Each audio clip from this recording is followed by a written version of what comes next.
Salut tout le monde, bienvenue dans ce Xème numéro de Critical Nothing.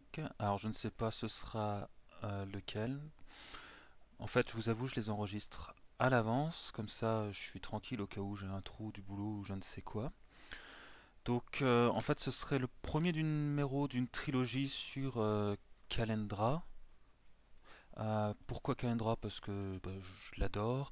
Pour montrer une partie où ça se passe bien, une partie où ça se passe moyen, et une partie catastrophe, hein. Voilà un petit peu de tout. Alors, je vous dis pas dans quel ordre, sachant que parmi ces trois parties, il y aura celle que j'ai fait au Grab and Smash contre Mac Forrester et qu'on commentera dès qu'on en aura l'occasion. Avant de commencer, je voudrais remercier Mister Gob, donc vous l'avez remarqué sûrement sur la dernière vidéo de rapport de bataille Bombance contre Val. Il y avait de jolies incrustations, l'explication des sorts, en fait simplement du montage, ce qu'il n'y avait pas avant, et c'est lui qui s'en est occupé. On partage un peu une même vision de ce qu'on veut faire de Critical Nothing. Donc petit à petit on essaie d'améliorer les choses, et en tout cas je le remercie énormément pour son aide, parce que c'était vraiment un domaine où j'y connais rien, et lui c'est en partie son boulot, donc ça tombe vachement bien. Et je pense qu'on arrive à un truc sympa, mais je suis certain qu'on va encore s'améliorer. Alors, Mister Gob, pour dire deux mots sur lui, c'est un joueur de Montpellier, un débutant à War Machine, mais pas dans le jeu de figurines. Il a eu le bon goût de jouer à confrontation avant. Et il joue donc à Terra Ludis. Alors, ça a l'air d'être le club de jeu de Montpellier. Alors, je ne connais pas Montpellier. Mais en tout cas, bonjour à tous les gens de là-haut. J'espère les rencontrer prochainement en tournoi, qui se déplacent un peu, qu'on voit un petit peu ce que Montpellier a à nous offrir. Voilà, donc l'invitation est lancée. Pareil que vous allez à la garde, je vais essayer d'y aller aussi, donc on se reverra là-haut. Alors, aujourd'hui que dire? Ça va être donc une première partie qui oppose Calendra à Epic Makeda. Epic Makeda joué par Val, donc qui, qui vous a été présenté lors du dernier rapport de bataille. Donc Val qui était mon camarade du Grab and Smash. Donc ça c'est une partie que nous avions fait d'entraînement. Moi, je savais que je voulais jouer Calendra parce que avec Epic Madrax, c'est la castrice que j'ai le plus joué. Il y a Grim aussi que j'ai beaucoup joué. Enfin, ces trois-là, c'est un peu les casters que je jouais en 2010, son saut 2010, comme dirait Feyal, que j'ai emmené à l'ETC et avec lequel j'ai commencé à percer un petit peu dans le monde du tournoi War Machine. En tout cas, j'ai beaucoup appris à jouer avec eux. Et puis du coup, bon, comme je les avais beaucoup joués, je les ai un petit peu mis au placard en 2012, 2011-2012. Bon, Calendra, je joue toujours une fois de temps en temps, mais beaucoup moins qu'avant. Et puis là, j'avais envie de la ressortir pour le Grab and Smash, pour avoir une liste polyvalente qui gère à peu près tout. De son côté, Val, à l'époque, on se demandait encore comment on répartissait les casters avec Ben, l'autre scorn de l'équipe. Et il voulait jouer, enfin, il savait pas s'il allait jouer Epic Makeda. Bon, c'était sûr qu'il y en a un des deux qui le joue. Ben était prêt à lui prêter. Donc il faisait des essais avec Epic Makeda. Donc au final, ce n'est pas Epic Makeda qui l'a pris, c'est Ben qui l'a joué, mais en tout cas la liste est très similaire. Alors justement, par quelle liste commencer? Je vais commencer par Val, la liste Epic Makeda. Alors qu'est-ce qu'on peut dire d'Epic Makeda? Donc caster top tier scorn, hein. Croiserait énormément en tournoi. Donc je vais zoomer parce que là c'est loin, c'est moche. Alors, qu'est-ce que fait Epic Makeda? Bon, il a déjà des bonnes stats de base, hein. 6 de speed, 7 de mat, 15 def, 17 armure, c'est des 10. 2 attaques pour 12, magical weapon, normal. Son feat, alors un feat atroce, un feat digne de War Machine, hein. C'est vraiment fort pour du horde. C'est-à-dire que toutes les figurines dans sa zone ont des attaques de mêlée boostées, ne peuvent pas être KO et ne peuvent pas être prises pour cible par des free strike. Donc, globalement, on imagine du Scorn qui va toucher facilement, pour pas dire tout le temps, qui va foutre le bordel en se déplaçant entre les figurines sans prendre de free strike et qui ne pourront pas être KO. Donc c'est vraiment un très bon fit. Mais ça s'arrête pas là, hein, pour Epic Makeda. Elle a un élite cadre qui permet aux Praetorians d'avoir Vengeance. Elle a inspiration, donc c'est Figon Fearless. Bon, c'est pas trop le problème des Scorn, hein, avoir peur pour être honnête, mais bon, c'est toujours ça de prix. Et elle a une blague que personnellement je n'ai jamais vue, Stay Def, donc c'est le martyrdom du pauvre. Si elle dépense un Fury, elle peut empêcher un gars, un warrior model de mourir dans sa zone de commandement. Bon, c'est anecdotique parce que ça coûte vraiment cher de dépenser de la Fury pour un gars. Faut vraiment sauver quelqu'un d'utile, hein. Enfin, ouais, vraiment que ça vaille le coup, on va dire. C'est pas un des 3 PV comme la Harbinger. Au niveau des sorts, la liste est pas dégueulasse. Plus de speed, plus 4 strength, plus 4 mat, donc ça c'est Engine of Destruction. Donc s'il reste plus qu'elle et qu'elle doit aller faire le taf, elle peut aller le faire. Elle a Leash qu'elle a piqué à Veil, donc qui permet à la fin de son mouvement de bouger une piste de 3 pouces. Elle a Road to Voir, donc c'est un excellent sort. Bon, ça coûte la moitié de sa furie, hein, mais dans votre zone de contrôle, toutes les figurines ont plus 2 en movement. Ouais, movement, pas speed. Donc c'est pour ça qu'on joue les Cetrati avec. Comme ça, ils peuvent avancer à plus 2 de move en shield wall. Donc c'est plutôt pas mal, plutôt intéressant. Et Stranglehold, donc un petit sort de dégâts qui, s'il blesse, vous force à choisir entre le move et l'activation euh, de votre figurine. Seulement, c'est pas Makeda le danger de la liste. En fait, comme disent pas mal, c'est Molik Karn. Alors, Molik Karn, ça me fait rire. Pour l'anecdote, je jouais contre un Scorn l'autre jour qui avait donc pas du tout le même genre de liste. Et il y a un type qui s'est pointé dans la room et qui nous dit bah, je m'excuse d'interrompre, mais la liste score n'est pas valable. Alors, avec mon adversaire, on se dit what the fuck, on comprend pas bien. Et puis en fait, l'autre il disait bah oui, il n'y a pas Molik Karn. Donc voilà ce qui résume un petit peu l'état d'esprit Scorn. Et ça me fait d'autant plus sourire que Ben au Graven Smash me dit de toute façon, je joue pas Makeda, c'est Molik Karn qui contrôle Makeda. Donc voilà, donc la figue à éviter, la figue dangereuse, c'est Molik Karn. Alors je vais quand même expliquer pourquoi, parce que c'est... Beaucoup de gens se plaignent de Molik Karn, de mourir à cause de Molik Karn. Pourquoi? Alors c'est simple, bon c'est un caractère cyclope sur gros socle. Bon, mat 7, def 13, armure 18, bon, ça c'est standard. 2 armes reach, peau 13, weapon master. Donc peau 13, weapon master, ça commence à causer en scorn, puisqu'avec les fouettards derrière, ça veut dire peau 15, weapon master. Et après ses capacités, déjà son affinité c'est d'avoir plus 1 furie avec Makeda. Alors d'ordinaire il a 4 et il passera à 5 furie. Il va avoir future sight, donc il peut booster après avoir lancé les dés, donc ça c'est super en charge. Il va avoir intuition, il va vous forcer à relancer si jamais vous le touchez, en dépensant de la furie. Il a sidestep, donc 2 fois sidestep, donc il va toucher, bouger 2, refaire une attaque, si elle touche, rebouger 2. Donc il va faire 4 pouces de plus sur son move. Et puis c'est déjà pas mal. Et son animus, accessoirement, à la fin de... Après une fois que toutes les figurines ont joué, cette figurine peut faire un full advance. Donc en plus, il peut faire ses blagues et se sauver. Alors pourquoi il est dangereux? Parce qu'en fait, il va loin. Très loin et il est super fiable. Alors surtout avec Geda. Si on fait le calcul pour que vous ayez ça en tête, à Molik Karn, ça bouge de 6. Avec la laisse de Makeda, si elle joue avant, ça fait 9. Si on lui colle Rush du Gladou, ça fait 11 Pathfinder. Si Makeda lance Road to War, ça fait 13.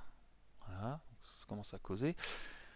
Bon, s'il charge, ça fait encore plus 3, ça fait 16. Avec Reach, ça fait 18. Si ça touche premier sidestep, 20 pouces. Deuxième sidestep, 22 pouces. Donc, il vous chope à 22 pouces de sa position initiale.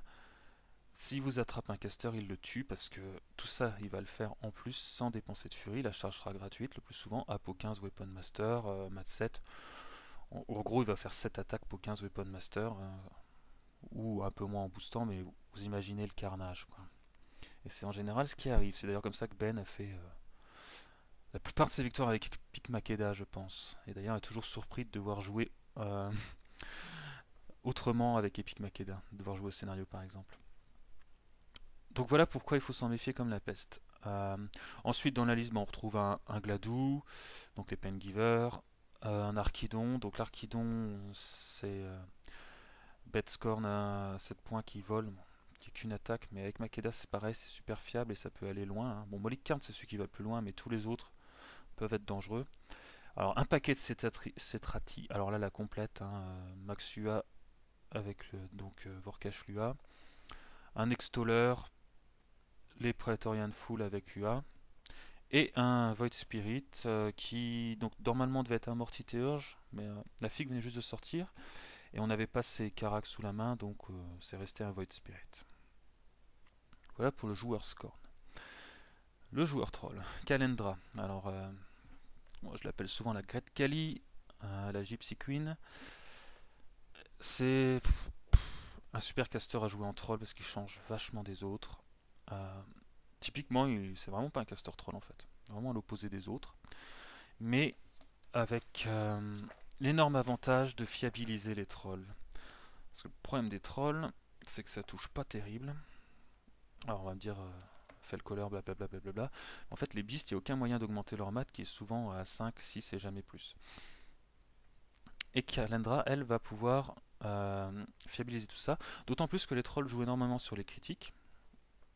Et elle va aussi fiabiliser les critiques. Alors comment?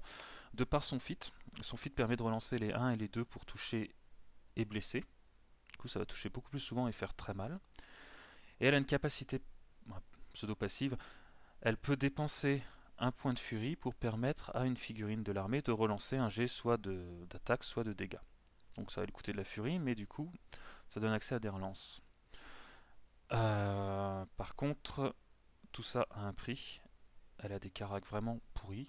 5 de speed, 5 de mat, 14 de def, 14 d'armure, une arme Podis anecdotique, un commandement lamentable de 8.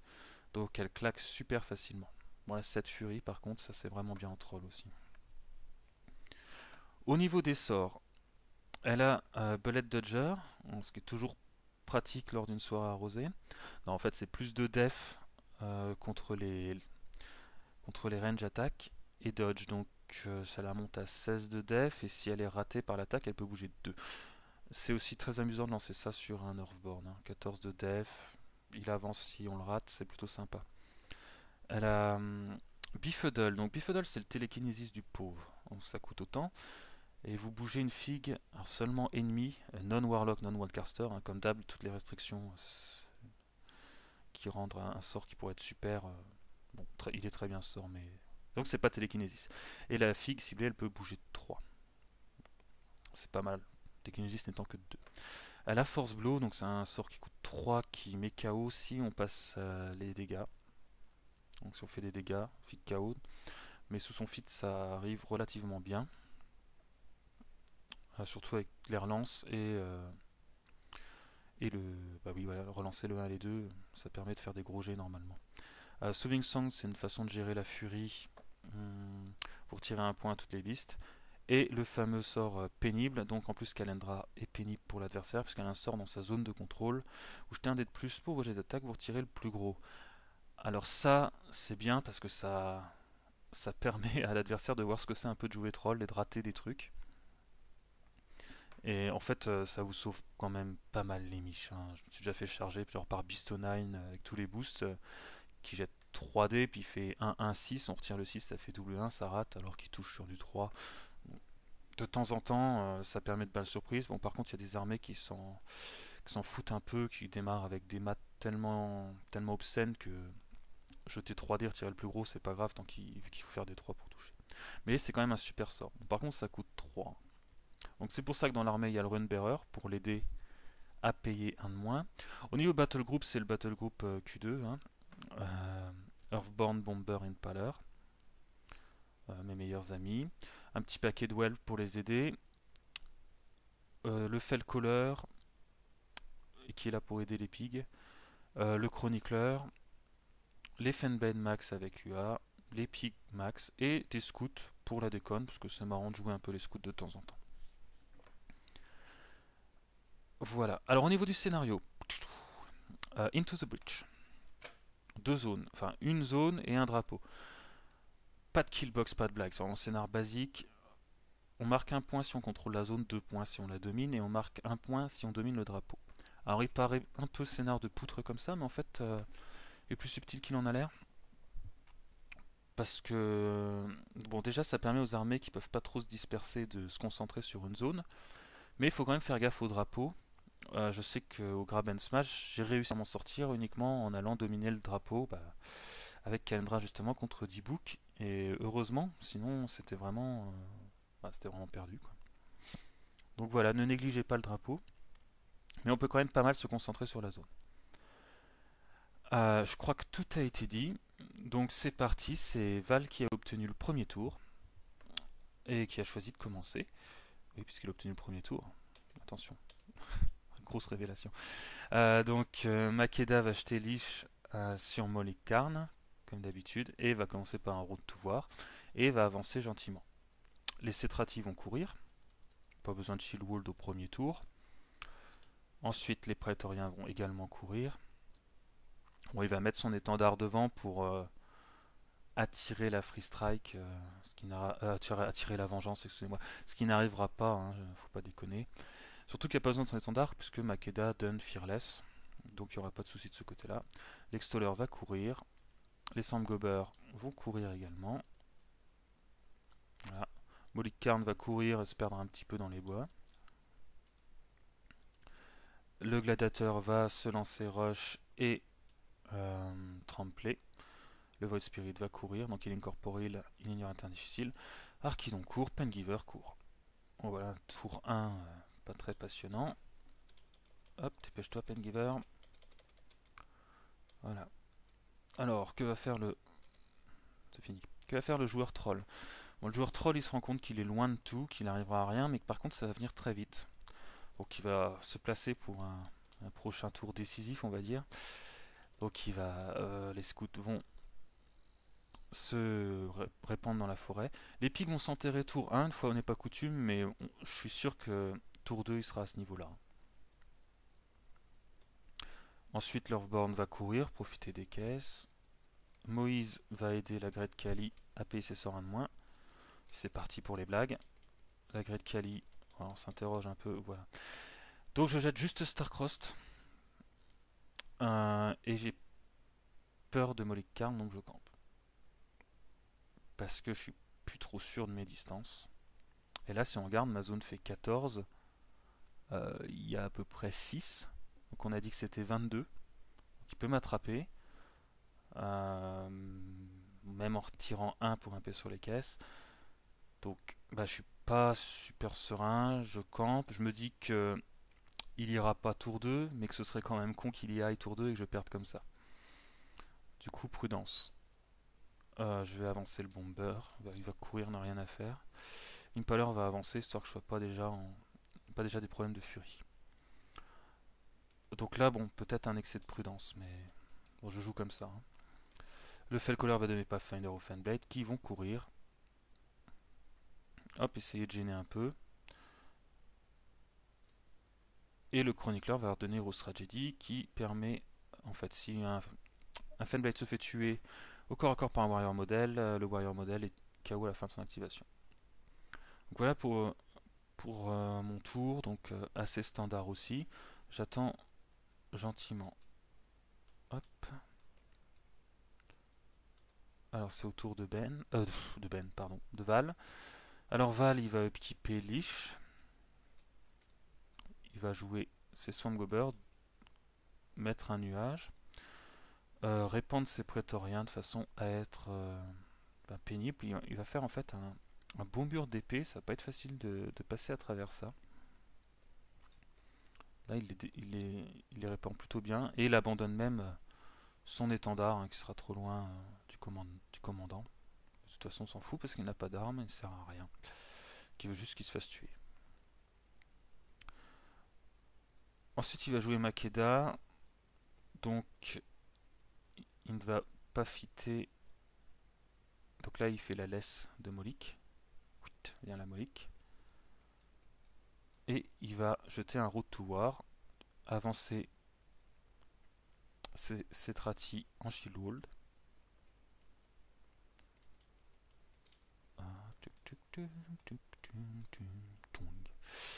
Faire courir Arkidou. Le Gladou va... Bah, je sais pas trop ce qu'il a fait. Il s'est rushé et il avance. Et le Void Spirit va se mettre là afin de gêner la sortie des pics, puisque le seul truc que craignent les pics, c'est l'abominable. Molikarn avance gentiment, histoire de rentrer dans la zone. L'Extoller avance, ne fait rien. Et les Pengivers s'étalent.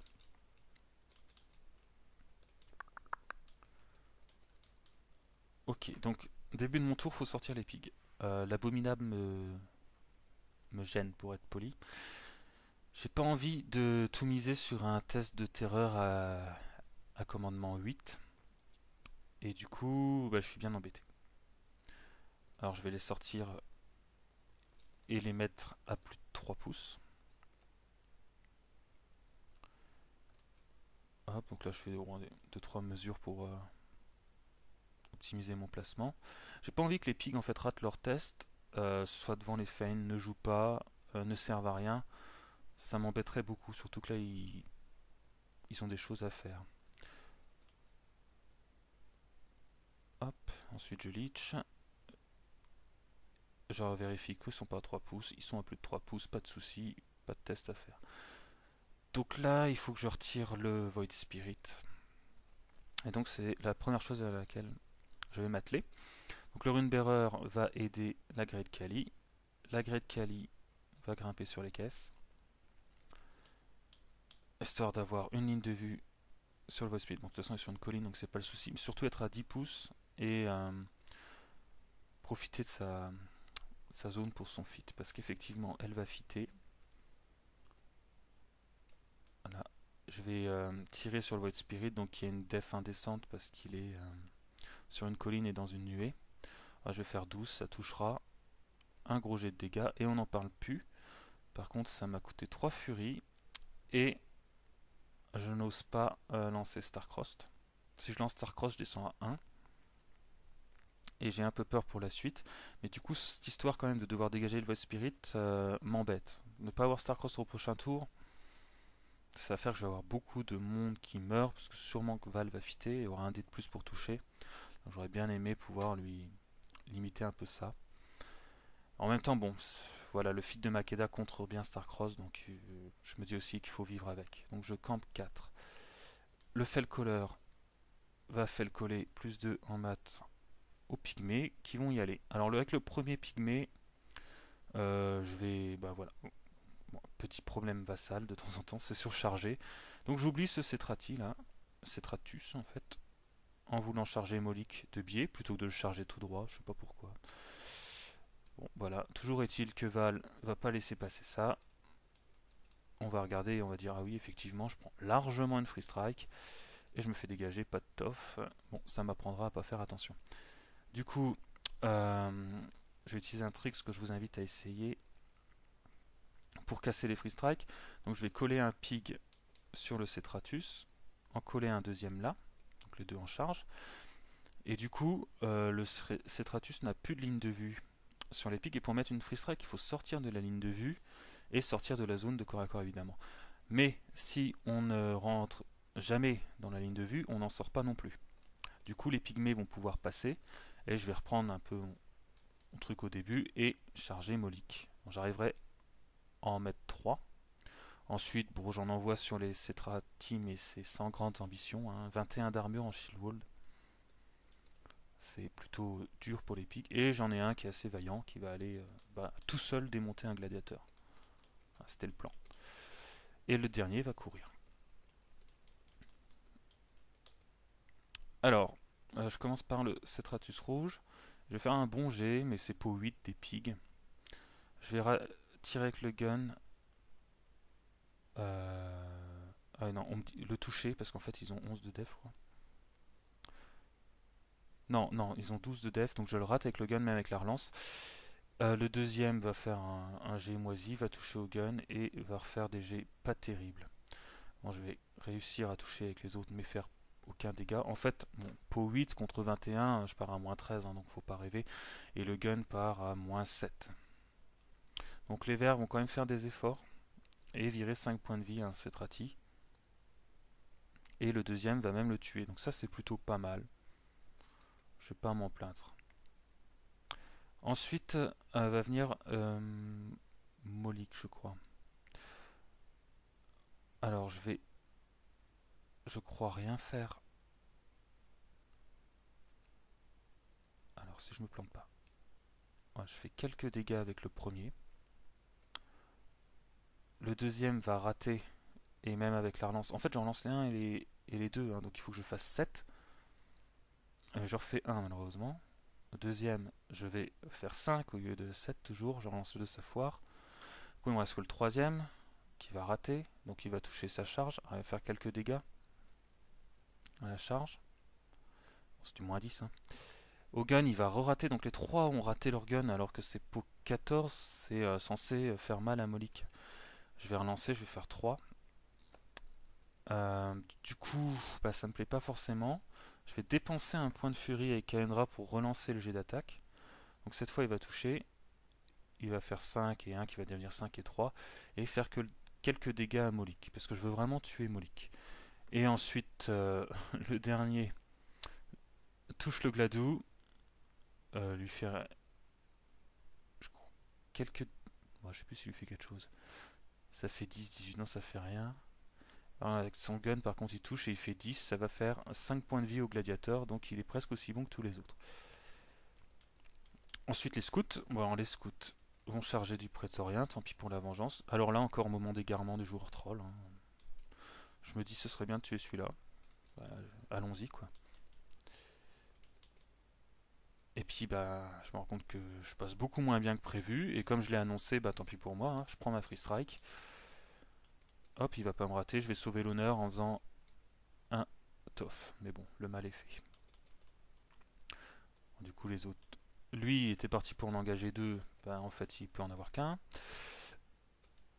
Et les autres vont charger ceux sur le côté, donc là c'est la partie inintéressante de la bataille. Je vais quand même tuer tous ceux que j'engage, entre mon fit et puis le gang des scouts.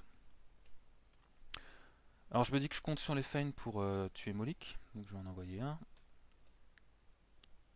Envoyer un sur le Gladou. Envoyer un deuxième sur Molik, et après m'occuper du strative. Et finalement son étendard me gêne, lui va complètement rater sa charge.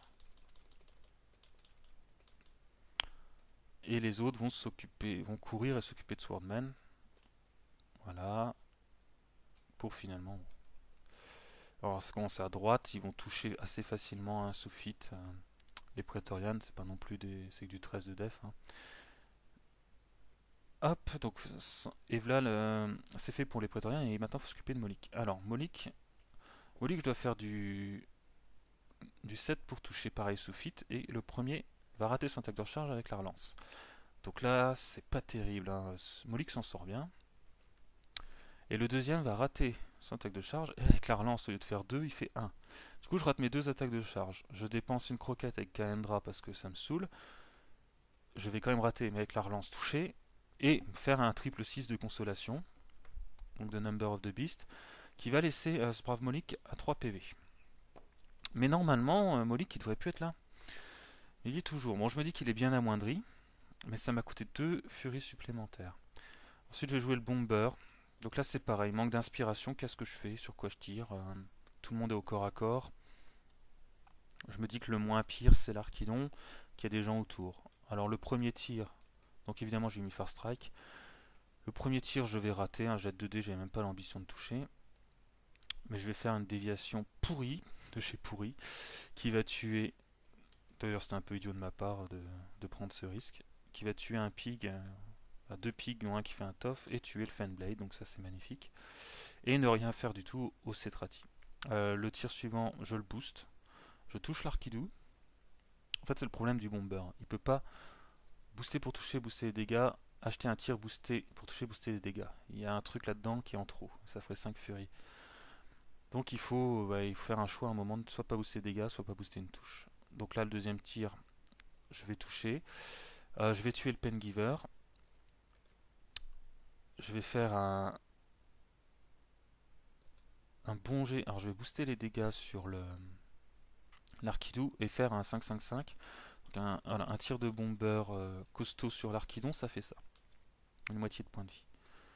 Et je vais faire 10 alors qu'il faut faire 11 pour le tuer. Du coup je vais relancer le 2. Et évidemment, je refais 2, je le laisse à un point de vie, comme d'habitude. Bon, puis après, je vais faire quelques dégâts au Cetrati, parce que la galette est tombée dans leur dos. Et ça en est fait du bomber. Le Chronicler va donner Hero's Tragedy au Fenblade. L'Earthborn, bah, il sait pas trop quoi faire. Il n'a pas envie de se faire choper bêtement. Donc bon bah voilà, il tricote. Il tricote tout ça pour jeter Transmute sur le bomber.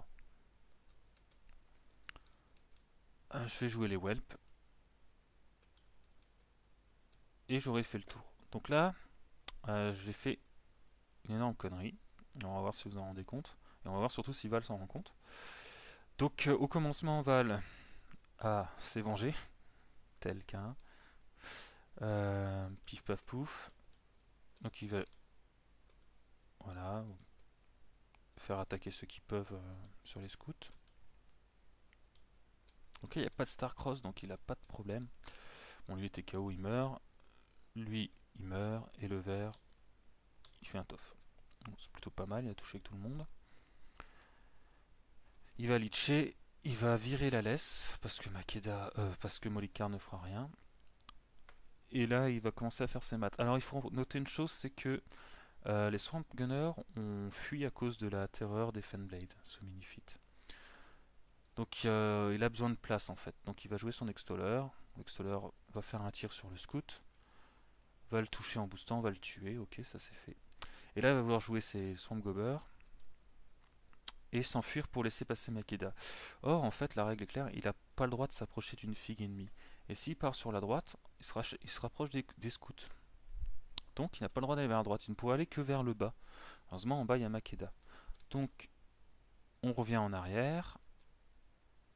Hop, et puis il a beau essayer de réfléchir, ben on se rend compte que non, il n'y aura pas moyen. Voilà, je lui montre par les mathématiques appliquées que c'est pas jouable.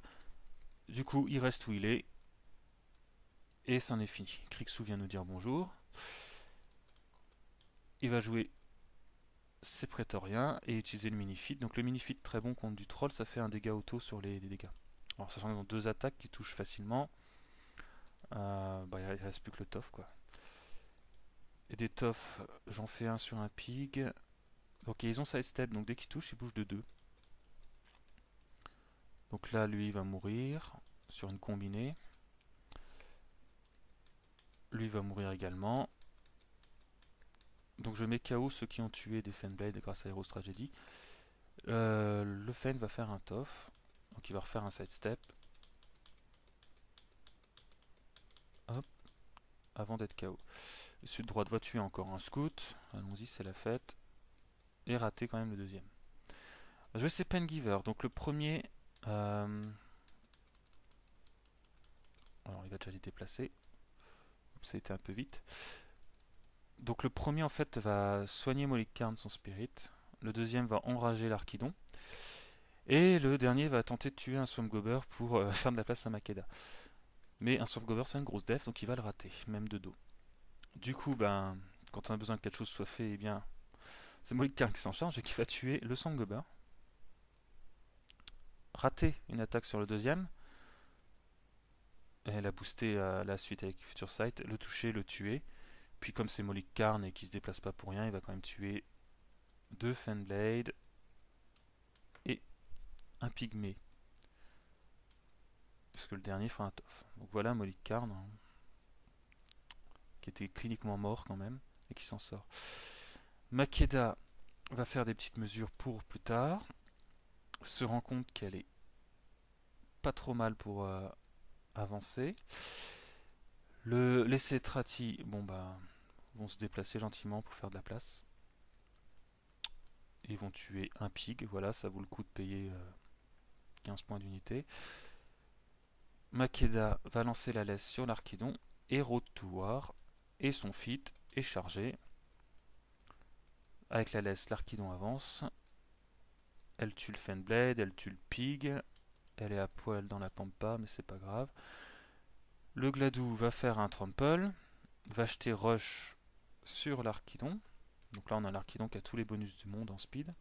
Il va même piétiner 2 pigs. Et l'Archidon va charger Kalendra parce que j'ai laissé, et c'était mon erreur, un trou. Voilà, donc il faut le voir au début, hein. Enfin, il faut y penser.